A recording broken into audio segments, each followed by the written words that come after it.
Picture this. You're live on YouTube, you've got thousands of people watching your stream, and then suddenly your life starts falling apart. On camera! You're drunk and you're on drugs, and you've driven your car somehow onto someone else's property, raving and ranting live that you're about to confront the man who stole your Lambo.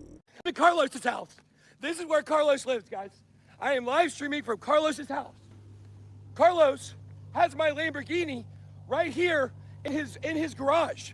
As insane as it sounds, this is exactly what happened to Ben Armstrong, aka BitBoy, aka the Sultan of Solana. He really pressed for that one, but it didn't catch. Anyway, midstream, Ben starts looking like he's about to crash out. And then, boom, the police lights come flashing in the background. But this isn't even the worst part. As the camera sits on the floor, we see the police approach Ben and ask him if there's anyone else in the car. He hesitates until he says, yes, sitting in the car is Cassandra Wolf, his former staffer he had already admitted to having an affair with. Is anybody else in the car? Yes, there's someone in the car. Who's in the car? Who?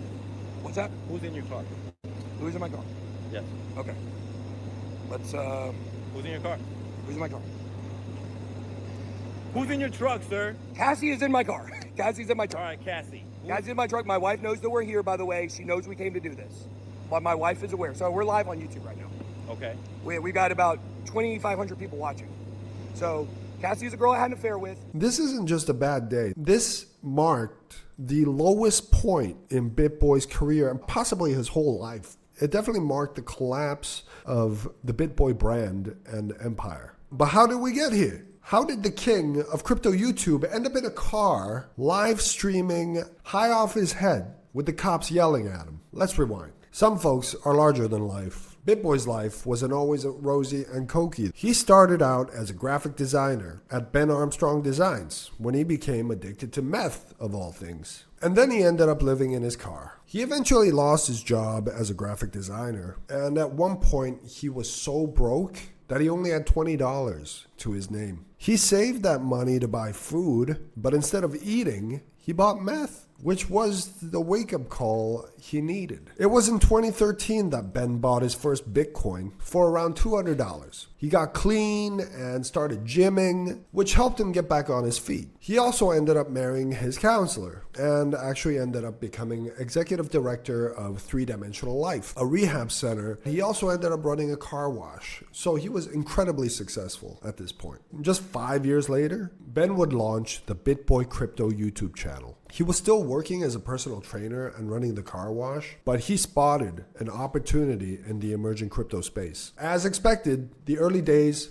were a grind. He would film videos in his car wash office after hours, but his persistence paid off in a major way because eventually the channel would grow rapidly during the 2020-2021 bull run. In 2018, he launched BitBoy Crypto. With his loud, brash, and unapologetically bold style, he quickly became one of the most recognizable faces in crypto. By 2021, he was sitting on what he claimed to be was a $40 million fortune. He was buying luxury cars and traveling the world, which he was on top of. Then there was the collapse of FTX, the now notorious exchange, and Ben posted a series of tweets and videos attacking SBF, the founder of FTX. There's a fox in the crypto henhouse, and its name, FTX.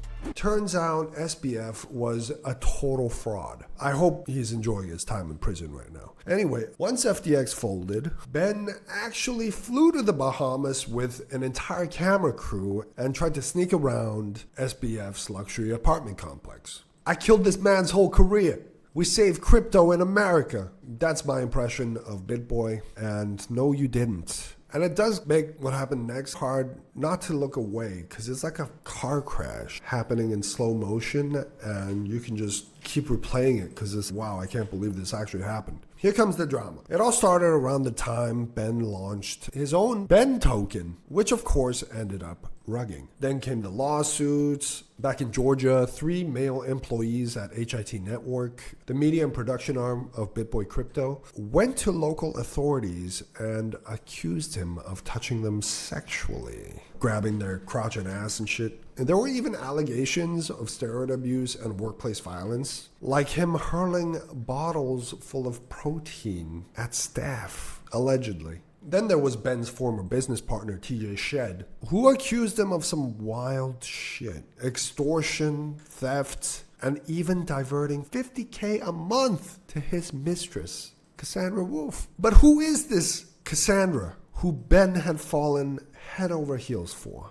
Could the woman who had been married and divorced 4 times truly be the one for Ben? Their paths first crossed at a conference in 2022 as she was trying to break into the crypto industry. A few months later, an astrologer she had found on Fiverr told her that someone was about to change the trajectory of her career. We all know how notoriously reliable astrologers on Fiverr are. Then in Vegas in December, the loving pair got matching tattoos of the Ben coin logo, which is a series of intersecting arrows illustrating the currency's slogan, "Be everywhere now." A week later, the Duke and Duchess returned to court. His most personal battle, of course, involves his prized Lambo. In court filings in Georgia, Ben argued that he had been bullied and extorted into transferring the car's title to a Mr. Diaz, a major Ben coin investor. Then, in October 2023, Ben announced his divorce from his wife Bethany, the counselor, after nearly 9 years of marriage. Cassandra, his mistress, is now tied to the Ben Coin Collective, a project Ben launched after leaving BitBoy Crypto in shame. He's also tried to sue Atozi. Atozi is one of my favorite streamers, by the way. What happened next was that Atozi raised so much money by just